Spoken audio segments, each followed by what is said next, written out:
Hello, my name is Caitlin, and this video is kind of a follow-up to the 100 books I read in 2020. So if you want to see the 100 books that I read in 2020, then go check out this video wherever it ends up, and I'll put a link in the description box as well. But I was going through all my stats. If you're not familiar, I do gather a lot of stats from all the books that I read. Last year just happened to be the year with the most reads that I've ever had, hitting 100 books. And so I had a lot of data, a lot of information. From that information, I realized a trend of leaning more on library books. And I do think that is fantastic for a few reasons. One, it reduces my consumerism.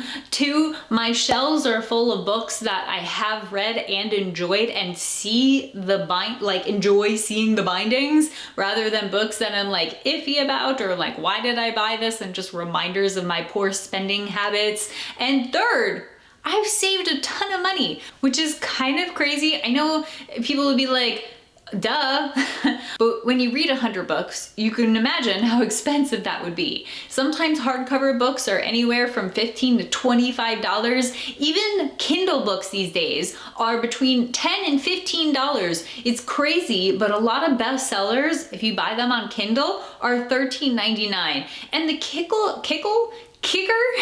with Kindle books is that you really just are licensing the book. You don't own that book. So if you ever lose your account, if you ever, your account gets suspended or blocked for whatever reason, you lose all of those books. You are just licensing them. So while Kindle books are great because save the trees, and also just because it's, you can have a Kindle, you can fit a lot of books on there, and it's just easy to access them. That's all great. But in a way, you're almost throwing that money away, because if you're spending $13.99 on a bestseller and you don't actually own that book, you're just paying to borrow it, essentially. So why not borrow it for free from the library? I know that every library is a little different. Thankfully, I have a fantastic library and I use my library card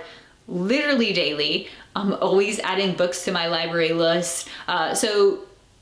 It's really going to depend on your local library, or if you want to pay a little bit to get access to one of the larger libraries. Some of the larger libraries do actually allow you to get a membership for a small fee every year. So if you live in an area where maybe your local library isn't that great, that is an option.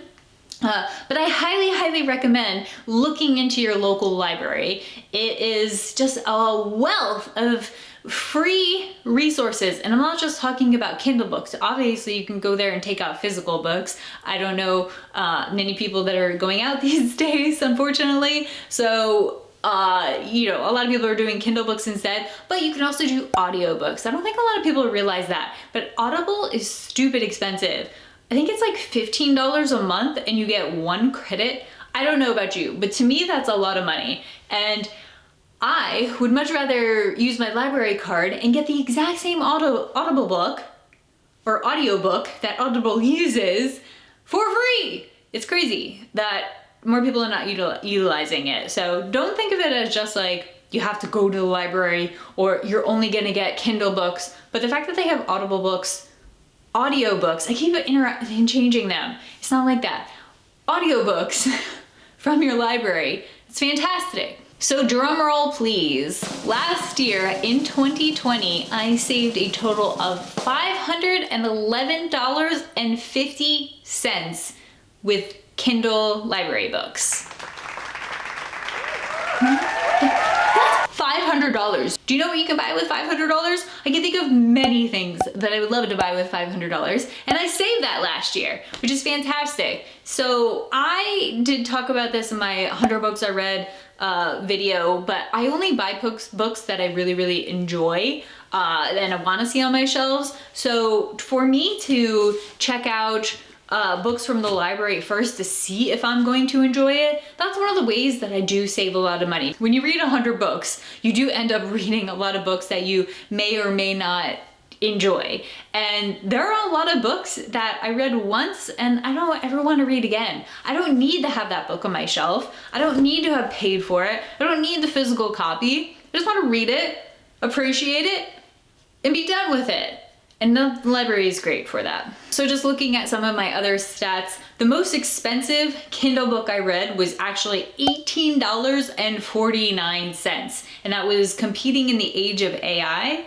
A lot of the new releases, as I mentioned, were $13.99. So I think it used to be they were all like $9.99. But as you can see, there is a little bit of a price increase over the past few years for Kindle books. I guess that makes sense. You know, I am totally for supporting authors and publishers. The last thing I want to do is see either of those ever go away. But the library is there for us, and I feel much better about using it than, say, other means of acquiring said books. I also read 6 volumes of Berserk, and their Kindle versions of each of those volumes are $8.99. So that's quite a bit of money that I saved on just copies of Berserk, and considering the fact that there are 41 of them and the series isn't even done, I think that is going to overall save me a ton of money in the long run. Now granted, I may end up buying Berserk because I just think it's fabulous, so that may end up on my shelves anyway, but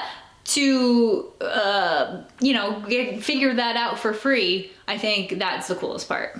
One of my other favorite parts about getting books from the library as opposed to buying them is that I feel like when you buy them, you have to sometimes force yourself to read them, otherwise it's like a waste of money. And I hate that feeling. I mentioned this in my other video. I hate that feeling of having to slog through a book. I never want to feel that. If I get to a part in a book and the book is not something that I really am keen on finishing, then I'm just gonna stop there. I try to get to like 20% of a book to kind of get the real vibe of it, so I'm not just like reading a few pages and not liking it. Although sometimes that happens too. You pick up a book and you're just not vibing with the writing, or it's not what you expected. And I feel like when it's a library book, it's much easier to put that aside and just go on to the next one. That's perfectly okay. But when you pay for it, you're just kind of like, I don't know, it's discouraging in a way and disappointing, and it may actually prevent you from reading other books because you have this guilt associated with not finishing that other book.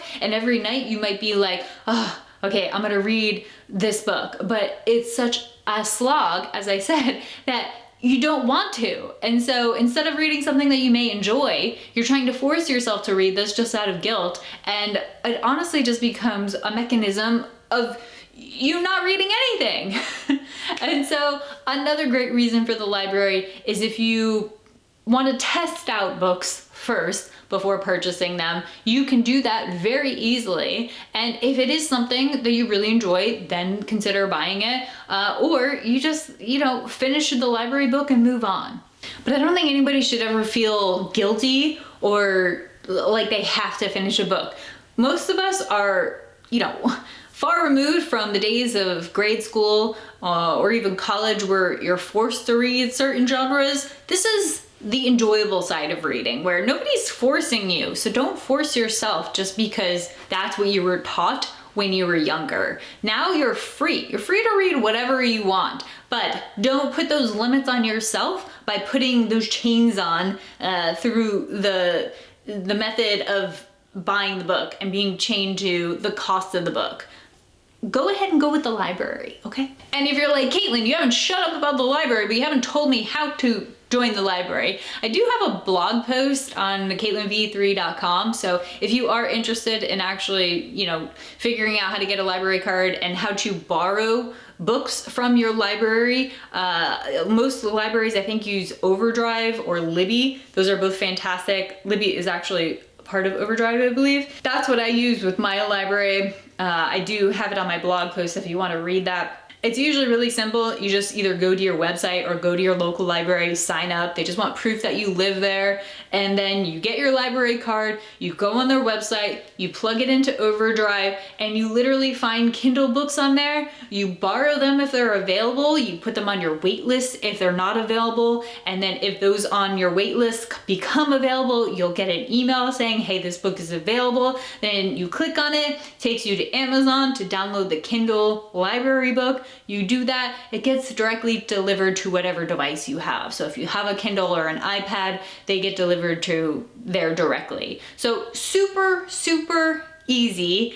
And there are really no excuses why not everyone is doing this. So consider this my PSA for 2021. If you want to read more books and you don't want to spend the money, get a library card. Okay, I'm gonna wrap this video up now because I've probably repeated myself 10 times about how to get a library card and to borrow Kindle books for free instead of paying the Amazon overlords for a license that may disappear at any time.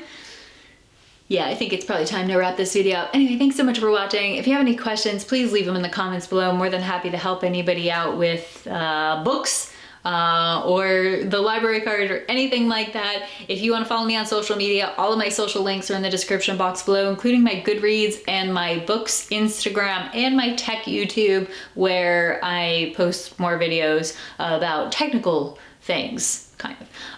Anyway, thank you so much for watching. I'll catch you in the next one. Goodbye.